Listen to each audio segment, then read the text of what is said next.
ఒక ఎరుకుల మహాదేవప్ప ఇవాళ తెల్లవారుజామునే ఆత్మహత్య చేసుకునే వార్త విన్న తర్వాత ఇక్కడ నేను రావడం జరిగింది. పొద్దున చాలామంది స్థానికులతో నేను మాట్లాడాను, కార్యకర్తలతో మాట్లాడాను.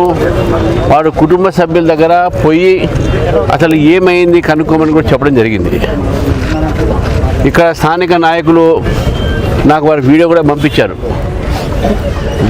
వారి చనిపోయినటువంటి ఒక భార్య ఆమె స్పష్టంగా చెప్పింది, ఎలక్షన్స్ ఉండగా నేను ధీమాతో గెలుస్తున్నాను, ఆ గెలుపు తప్పకుండా నేను గెలిచి ఈ యొక్క వార్డుకు పనిచేస్తాను, సేవ చేస్తానని చెప్పి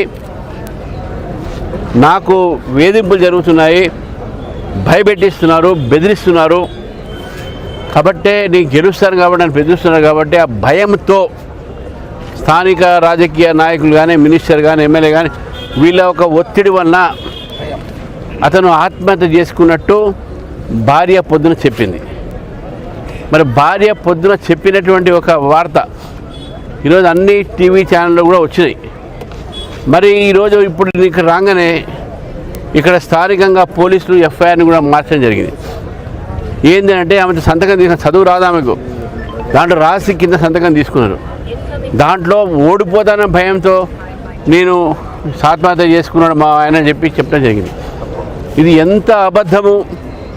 ఎంత సీఎం జిల్లా అయినా, ఎంత మంత్రి జిల్లా అయినా ఇటువంటి ఒక తప్పుడు పని చేయడానికి ప్రభుత్వానికి, నాయకులు సిగ్గు ఉండాలి. ఇది రేవంత్ ప్రభుత్వమా, రాబంత్ ప్రభుత్వాన్ని ఒకసారి మనం ఆలోచిస్తాం. ఇది ఆత్మహత్య కాదు, ఇది హత్యగానే మేము భావిస్తాం. పోలీసులు కూడా చెప్తా ఉన్నాను నేను, మీరు నా చట్టపరంగా మీరు పోకపోతే తీవ్రమైనటువంటి పరిణామాలను మీరు ఎదుర్కోవాల్సి వస్తుంది. మీరు కార్యకర్తలు గారు, మీరు గవర్నమెంట్ జాబ్స్, గవర్నమెంట్ ఉద్యోగస్తులు, మీరు ప్రజలకు అందరి రకాలుగా మీరు సహకారం చేయాలి. ఒక పార్టీ కోసం మీరు పోలీసు ఉద్యోగం లేరు. ఏ విధంగా మీరు మారుస్తారంటే ఎఫ్ఐఆర్ ఒక వర్షాన్ని ముఖ్యమంత్రి చెప్పని మారుస్తారా? మన మంత్రి చెప్పని మారుస్తారా? ప్రజలు ఏం కావాలి? ఈ యొక్క జిల్లాలో తప్పుడు ఎఫ్ఐఆర్ ఎట్లా రాస్తారు? ఒక చోటనో ముఖ్యమంత్రి గారి తమ్ముడే అన్ననో వచ్చి పార్టీ మార్పిస్తారు మా వాళ్ళని. అక్కడ కూడా ఎస్టీ లంబాడ, ఇక్కడ ఎస్టీఏ. అంటే ఎస్టీల మీద మీ వ్యతిరేకత ఉందా తెలుసు. ద్రౌపది ముర్ము మీద మీరు ఏమేమి మాట్లాడుతున్నారు, కానీ ఈ రకంగా ప్రాణాలు తీసేటటువంటి ఒక వ్యతిరేకత ఎస్టీల మీద ఉందంటే ఏం చెప్పాలి? నేను డిమాండ్ చేస్తా ఉన్నాను, వెంటనే ఎఫ్ఐఆర్ మార్చాలి. ఇది ఎన్నికల సంబంధం కాదు, ఇది ఒక మనిషి ప్రాణానికి సంబంధం.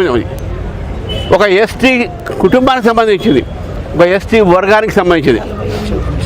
45 సంవత్సరాలు మంచి భవిష్యత్తున ఓడిపోతే మళ్ళీ చేస్తాడు. అందుకైతే ఏముందని వయసు ఉంది కదా, ఎందుకు చేశాడు అట్లా? ఇన్ని అబద్ధాలు సృష్టించి ఈరోజు నమ్మరాని అబద్ధాలు, ఎవరు నమ్మరిది. భార్య పొద్దునే చెప్పింది మాకు, ఈయన చనిపోయింది కేవలం మన బెదిరింపులకు అని చెప్పి. అంతకుముందు కూడా బెదిరించి తీసుకుపోయి కాంగ్రెస్ షాల్ కప్పాడు మీద పారిపోయి వచ్చి లేదే నేను బీజేపీ చేస్తానని చేశాడు. కాబట్టి నేను డిమాండ్ చేస్తా ఉన్నాను, పోలీసు వారిని, ఎస్పీ గారిని చెప్పేసి మీరు రావాలి, ఇక్కడ ఎఫ్ఐఆర్ మార్చాలి. అప్పుడే ఎలక్షన్ కమిషన్ గురించి మాట్లాడుతున్నాయి. ఇప్పుడే రేఖా శర్మ గారు, మా ఎంపీ గారు వారు పోతున్నారు. పోస్ట్ మార్టం జరగాలి. హ్యూమన్ రైట్స్ కమిషన్ ఇప్పుడు వస్తుంది.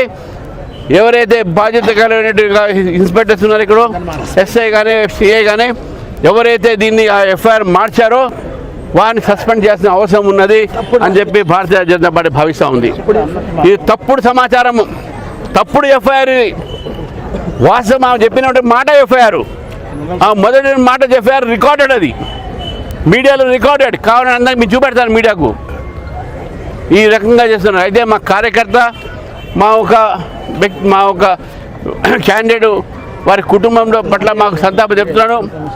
భారతీయ జనతా పార్టీ నుంచి నేను వారి కుటుంబానికి 10 లక్షలు నేను వారికి సహకారంగా ముందు నేను అనౌన్స్ చేస్తూ ఉన్నాను. అయితే సహకారాన్ని, ఎందుకంటే బీద కుటుంబము పార్టీ నుంచి ఇస్తున్న మా పార్టీ కార్యకర్త కాబట్టి పార్టీకు, కార్యకర్తలకు, నేతలకు భారతీయ జనతా పార్టీ అండగా ఉంటుంది. ఎవ్వరు కూడా ఆత్మవిశ్వాసం కోల్పోయేది లేదు. ఎలక్షన్స్ అనేది ప్రజల ఒక ఆశీర్వాదం మీద ఉంటుంది.